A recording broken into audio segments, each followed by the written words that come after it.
You are Locked On Falcons POSTCAST, part of Locked On Sports Atlanta, your team every day.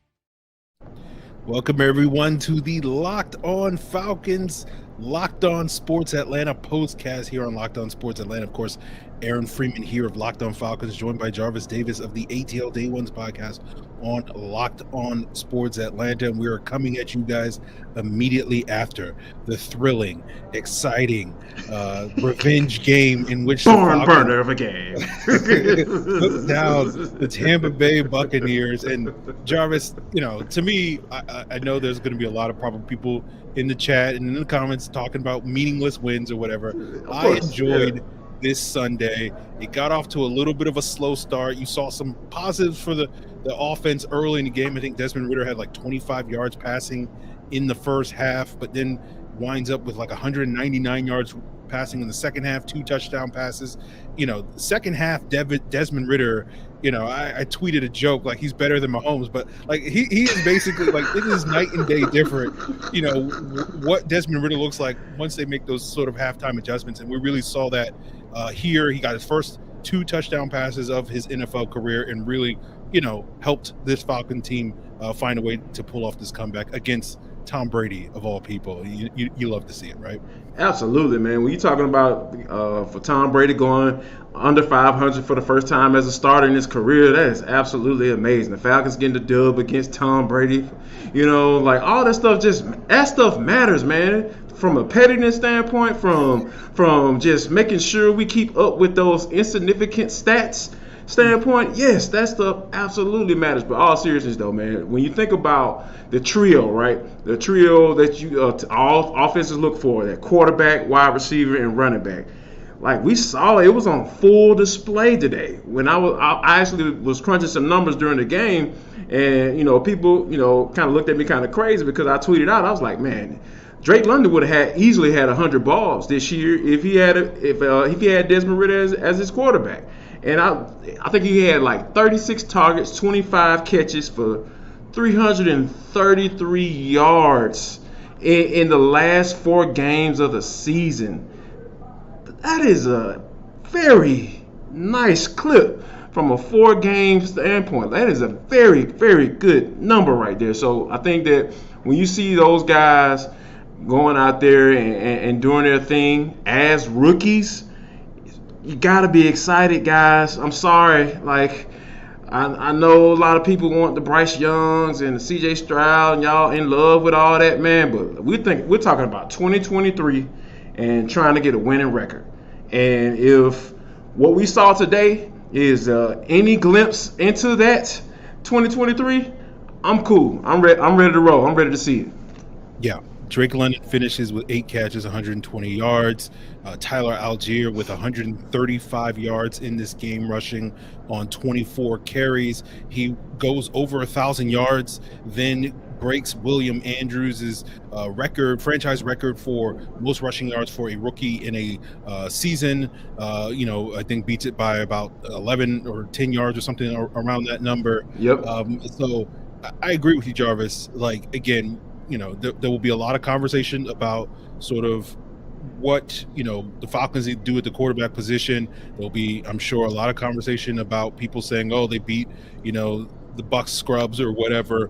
But look, the Falcons need all the help that they can get when it comes to rebuilding this offense. They're in the start of a rebuild, and we've seen glimpses of this offense cooking at a high level without Kyle Pitts. So you're excited to see. I forgot about him.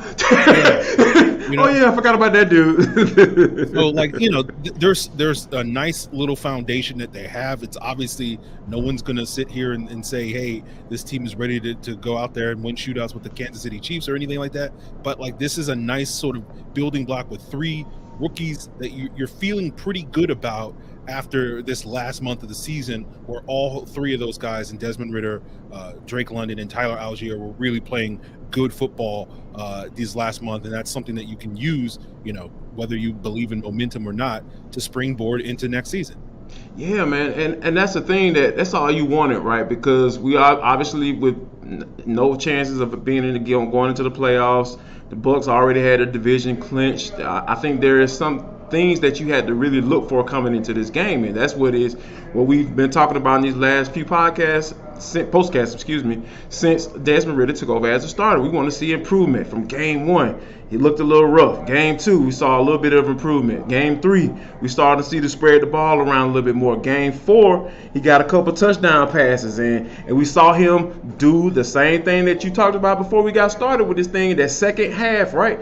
Like, you talking about third downs, making good throws on third downs, avoiding pressure, because, hey, the offensive line isn't perfect, and that's still a work in progress as well. So he was able to avoid pressure, keep his eyes downfield, make the throw, and then put the ball in the hands of his guys so they can make a play. So, and that's exactly what he did. That's all you can ask for in the quarterback. So, like you said, he started off really slow in that first half, and then the second half, man, he started to see, dare I say, Ridder time?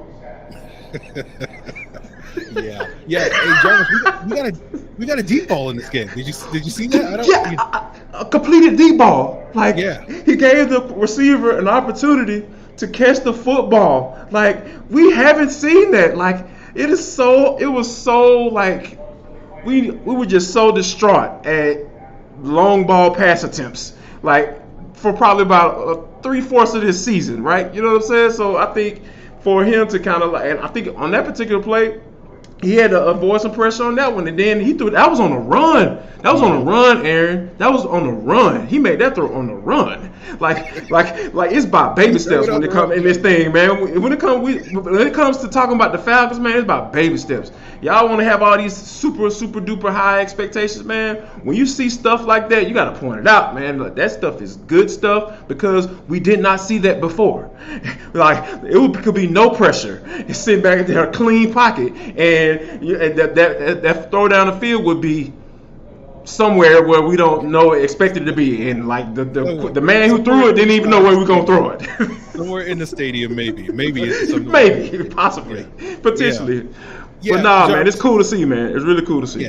Yeah. I mean, and Jarvis, I know we'll sort of wrap up talking a little bit about the defense. I know you've been pounding the table for years at this point in time, wanting to see that pass rush matters, man. Go out there and improve this defense. They're going to have a lot of cap space. I think most of us are hoping, expecting, wanting to see this team use a lot of that cap space to improve the defense this offseason. And if you can invest all those resources in the defense, hopefully get that, and you feel like you're comfortable with this offense, again, not going to be an elite unit, but a solid unit that can keep you competitive and put points on the board, given the presences of Ridder and Allgeier and London and Pitts and some of these young pieces.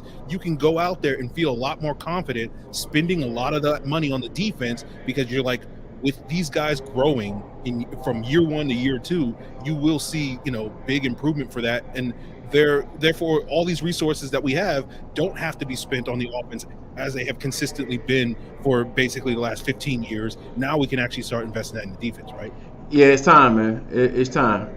I think that, and a lot of guys, I don't think it's going to happen, and I don't even want to get my hopes up, because that guy up in D.C., that guy's a free agent, and I would love to have him here, and I don't know how much Terry Fontenot values defensive linemen.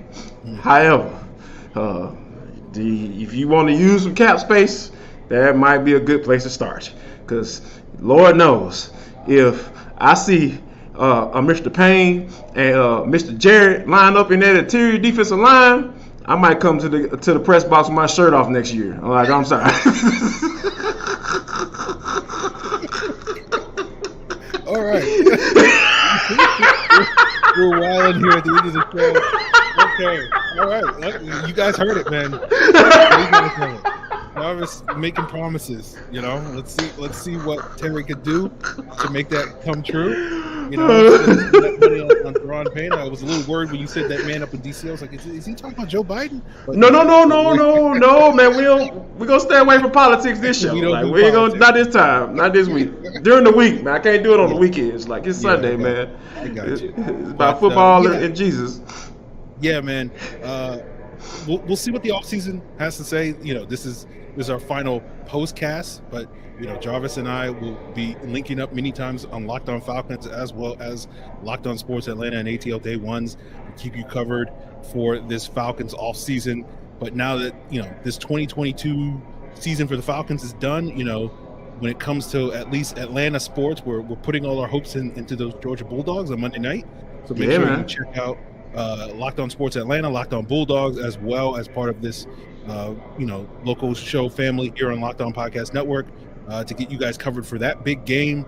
And of course, we'll keep you covered all week long on those pesky Falcons and the ways that they can sort of build things all week long on Locked On Falcons as well. But Jarvis, any parting words, anything you want to say to Tom Brady, now that he has been handed his first and probably last loss against the Atlanta Falcons in his NFL career? Yeah, stick it to him, Tom. And the Cowboys play against against Tampa in that first round, right? Dan Quinn, DeMarcus Lawrence, Dante Fowler, man, go eat, man. You didn't do it here, so go get you something to eat, man, next week, bro, in the playoffs, dog. There you go. Peace. We'll see y'all. We'll eat right there. Until then.